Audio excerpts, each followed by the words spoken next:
Governor, I want to start with the man of the hour. Other than yourself, you're always the man of the hour. Mike Huckabee, man of the hour. How do you think you did today? Well, I actually was at work. I was traveling part of the day. But look, he's a very attractive candidate. He's well known to a lot of people.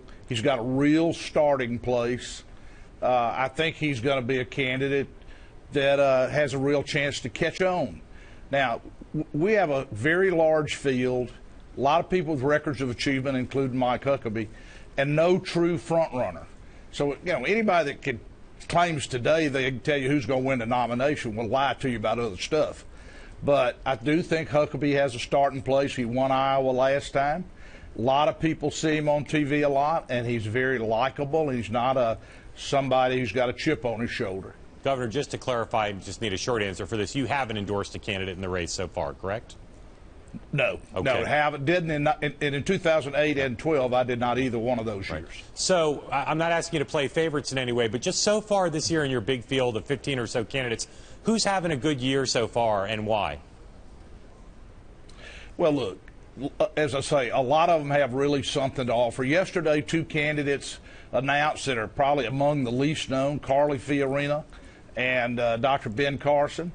And I will tell you, Dr. Ben Carson has a phenomenal life story. The head of pediatric neurosurgery at Johns Hopkins, one of the premier medical centers in the United States, he's 33 years old. Carly Fiorina, an incredibly successful businesswoman. Governor, I know they've very articulate. I know they've got great resumes, and so do a lot of the other people. I take your point. I'm just wondering if anybody's done anything this year in the context of the run-up to either formal candidacies or the 5 or 6 who've announced, who you would single out and say, well, they're being good on this issue or they're playing politics smart this way. Not endorse them, but just single them out. Several people have done some good things. I don't think anybody's really done anything bad. I don't think anybody's done any permanent damage to his or herself. But nobody stands out to you on any particular issue or tactics or strategy that you'd say, well, that's smart, that's positioned them better than they were on January 1st?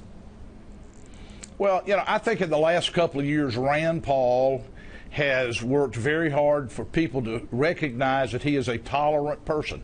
That's not to say he's a moderate, because he's not a moderate, but he is somebody who is temperate. And he's spoken to a lot of groups that don't agree with him. I think that's been good for him.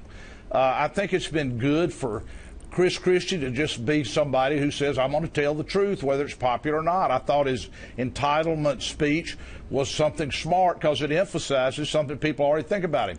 He'll tell you the truth, whether you like it or not. I think Jeb Bush has been very smart to say, I'm going to be for what I'm for. I know that there are people that don't agree with me on some things, but I'm not going to deviate from that.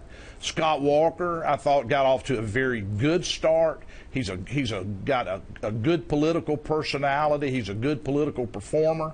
And, of course, he was born in Iowa. I mean, there are a lot of people, as you can tell, that I think have done some things right. That was a good list. Governor, and it's a long way from here to there. Yeah.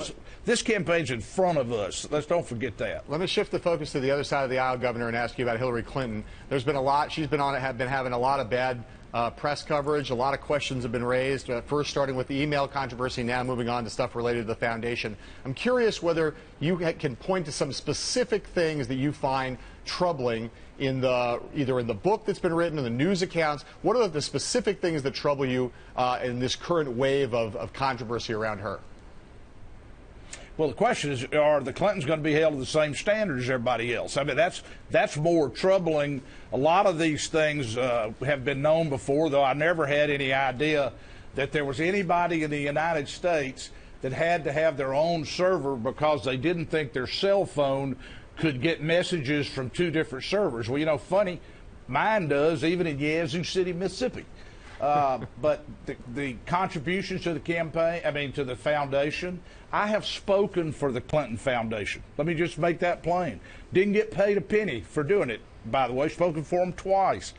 But when I look back at Mitt Romney saying before his campaign started that he reported $347,000 in speaking fees for the entire year before, and the Huffington Post ridiculed him for saying that's not very much money. President Clinton averaged $12 million a year, $12 million a year the whole time that Mrs. Clinton was Secretary of State, and seems to have a lot of people in the press going to give him a free pass. Governor, I may take your point that it's early in the campaign, but I want to ask you now to weigh in on something we ask a lot of our guests. Will Hillary Clinton, if she's a Democratic nominee, be easy to beat for the Republicans or hard to beat?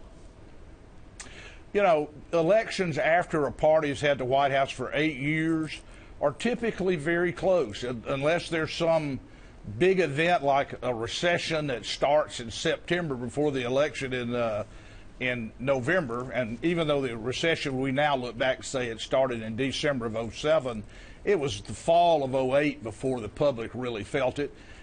That was a very close election until then. 2000 was very close. You know, you go back, Bill Clinton got elected president with 43% of the vote. So usually after an 8-year election, it's very competitive. I think this will be competitive.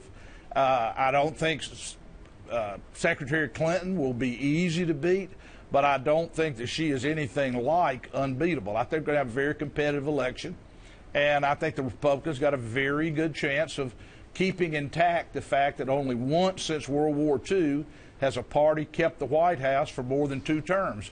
And the reason I say that is I don't think the American people want Obama to have a 3rd term. So, Governor, I guess you're saying she's not going to be easy to beat, but she's beatable. Yes, sir. That may be a more succinct way than I said it, but you know how us country boys are. It takes us a little while. Well, it takes a little while, and that's a lot prettier coming out of your mouth than out of mine.